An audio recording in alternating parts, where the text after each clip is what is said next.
amused. They'll fill you up with drugs and booze. Maybe you'll make the evening news. And when you're tripping over your drinks, they'll keep you down by any means. By the end of the night you'll be stifling your screams.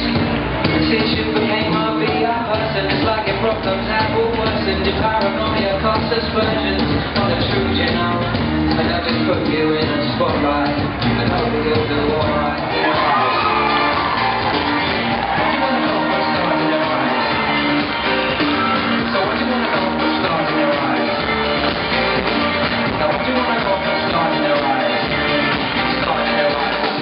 But they said you showed them all, emphasized the prize but not the fool. And now you're playing a shopping mall.